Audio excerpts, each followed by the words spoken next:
Hi guys, and welcome to my first video special.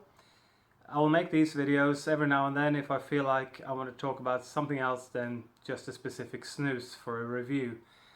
For this first special I would like to talk about my rating systems that I use for the reviews and also mention about upcoming reviews. So first of all, what goes into my rating? What am I rating when it comes to each snus?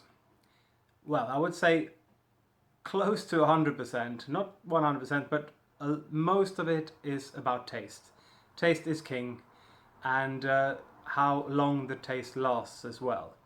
So that's really the most important thing. If a snus doesn't taste good, it's not going to get a high rating from me. But other things go into the rating as well. The nicotine content could be too weak, that would really affect how you enjoy the snus, could be too strong. So if I feel like it's got a good kick, it doesn't necessarily have to have it if taste is great, taste is king, but it does play a role in the rating, and also the smell. And then there are a few things that could affect the rating a little bit, possibly, like the portion size, the feel of it in the mouth, whether it drips too much, whether it drips too little, how much the taste releases, and if it's a loose snus, also how easy it is to bake. Those things, you know, it makes a difference how you perceive the snus as a whole, really. And it could especially make a difference if I don't know whether to go with a 7 or a 7.5, for example. If everything feels right, then I might bump up the score a little bit. But really it's mainly about taste. And two things that don't go into the rating, although it could be a nice thing, but I feel like it's not really relevant for the score. That's the can design, whether the catch lid is big or small, and also price. This rating system is based on the snus quality. Different markets might have different prices as well, so it would make really hard to take that into consideration. Having said that, if a snus is good, like maybe I give it a 5 or a 6, you know, it's a decent snus. If it's then really cheap, I would try to mention that it's something that I would recommend still. But the rating, so it's, you know, fair, looking at the quality of the snus. So that's what I want to say about that. Then about the actual rating system, I'm using a 10 grade scale with half points available, so that gives it 20 steps.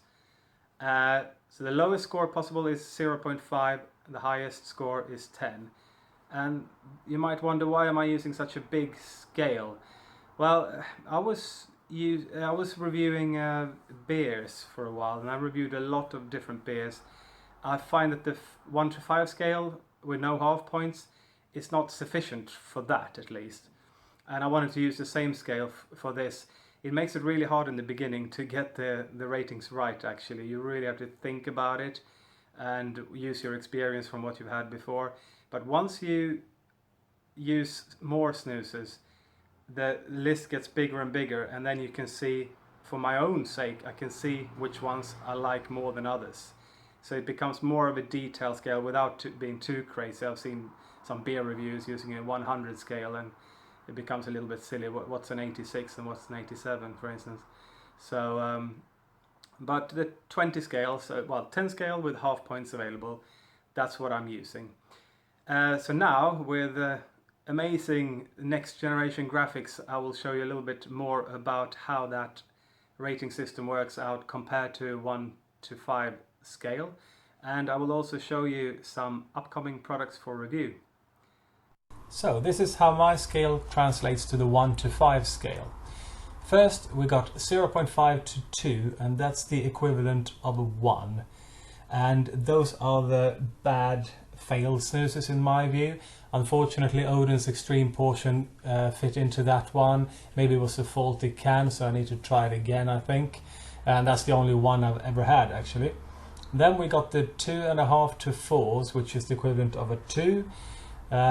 A wintergreen from Jakobsson's came in there, so you see it's still not a 1, and I would call those the disappointing snoozes.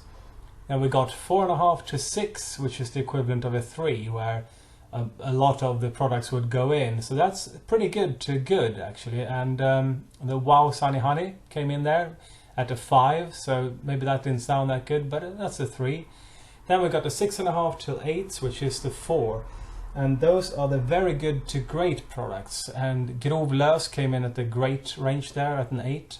And then finally we got 8.5 to 10, which is the 5s, which are the outstanding to perfect snoozes. And it's very hard to get above, to get a 9 or above that, I would say. So don't despair if you don't see really high scores from me. 8.5 is still a 5, which is a really outstanding snus. And finally, a little sneak peek of some upcoming reviews. These are the few ones that I've actually got left from my trip to Sweden.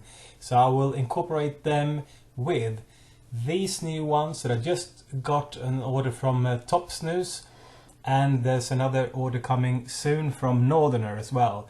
So in total, I believe I have 45 or even more than that upcoming snoozes for review for you guys. So I hope you look forward to that, because I certainly do. Thank you so much for watching, and hope you enjoy my future snus reviews.